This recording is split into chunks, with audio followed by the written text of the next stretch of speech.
Alam taro kaifa fa'ala rabbuka bi ashabil fil. Tidakkah engkau ya memperhatikan bagaimana Rabbmu bertindak terhadap tentara bergajah?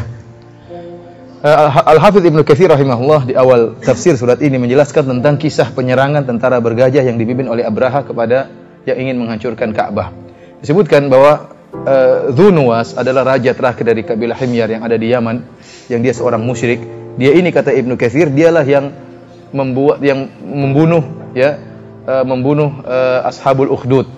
Dia yang membunuh orang-orang kaum mukminin sekitar 20.000 orang, kaum mukminin kaum mukminat yang dibakar, digali parit kemudian dibakar hidup-hidup ya, sebagaimana Allah sebutkan dalam surat Ukhdud ya. Innal ladzina fatanul mu'minina wal mu'minati tsumma lam yatubu falahum adzabu jahannam wa lahum adzabul hariq. Yang membunuh rajanya dia namanya Dzu Nuwas, kata Al-Hafidz Ibnu Katsir rahimahullah. Dan yang terbunuh adalah orang-orang Nasrani.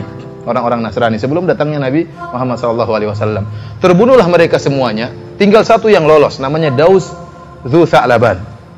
Daus Dzu Sa'laban ini, dia pun kabur, selamat, dan dia pergi mengadu ke Raja Syam, Kaisar di negeri Syam. Dan Kaisar beragama Nasrani.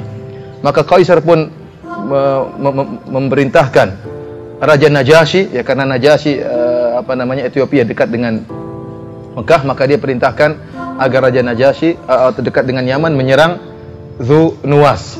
Akhirnya Raja Najasyi mengirimkan 2 orang anak buahnya. Satu namanya Abraha, satu namanya Aryab. Maka 2 orang ini sama-sama amir, dua-dua punya pasukan masing-masing, berjalan menuju ke Dzu Nuwas. Akhirnya Dzu Nuwas pun diserang dan akhirnya dia pun lari, tenggelam, tewas. Setelah itu Yaman dipegang oleh 2 orang ini, Abraha dan siapa? Aryab. Tidak lama kemudian terjadi pertikaian antara keduanya. Akhirnya mereka bersepakat, daripada masing-masing kita, pasukan kita masing-masing bertempur, kita saja yang bertempur. Saya dan kau wahai Abraha. Siapa yang menang maka dia jadi pemimpin. Akhirnya bertempurlah mereka berdua. Walhasil akhirnya Aryab pun meninggal. Jadilah Abraha yang menjadi pemimpin. Semua pasukan bergabung sama dia. Akhirnya dilaporkan hal ini kepada Kaisar di negeri Syam, bahwasanya Abraha telah melakukan pembunuhan terhadap Aryab. Akhirnya Kaisar pun marah dan murka. Akhirnya Abraha dalam rangka, dan dia mengatakan, saya akan menginjak negeri Yaman dan saya akan mencabut rambutnya Abraha.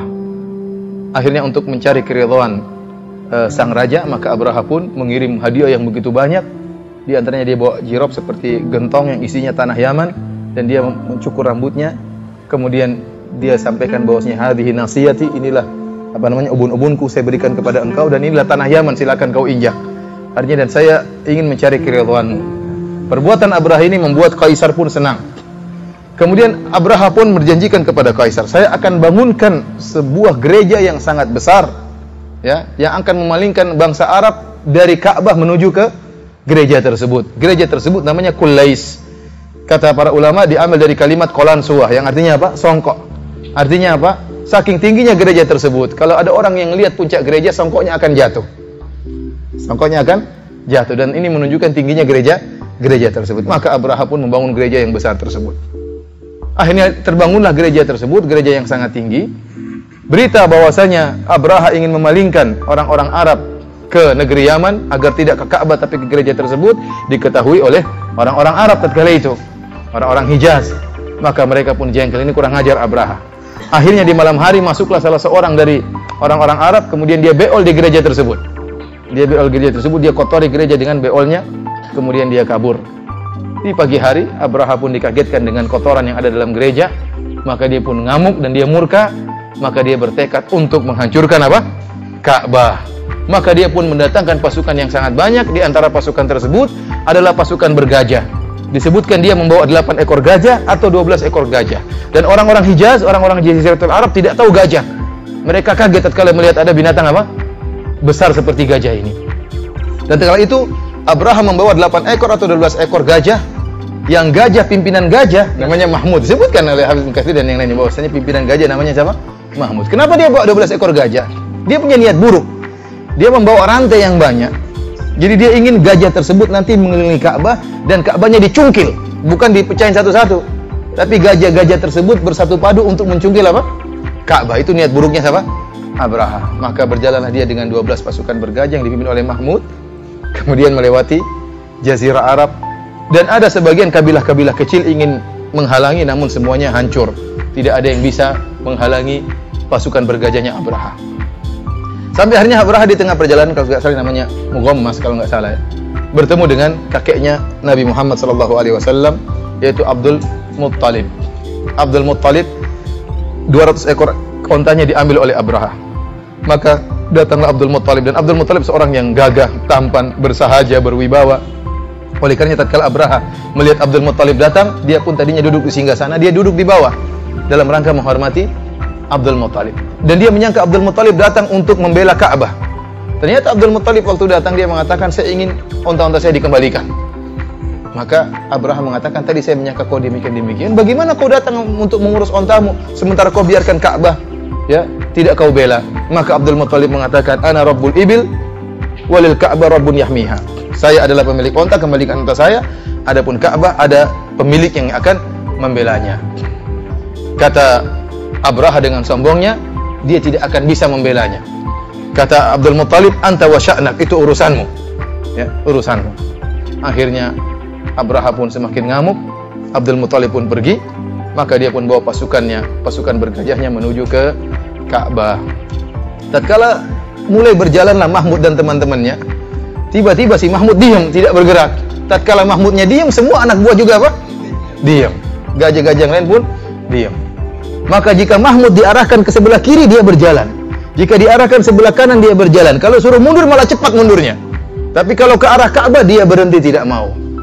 Bingung nih Abraha, ini bagaimana disuruh ke depan nggak mau, disuruh ke kanan jalan, ke kiri jalan, ke belakang lebih cepat untuk pulang. Tidak mau. Tatkala dia lagi sibuk mengurus gajah yang kebingungan tersebut, tiba-tiba Allah Subhanahu wa taala mengirimkan apa?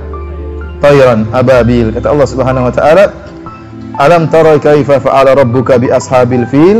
Alam yaj'al kaidahum fi tadlil."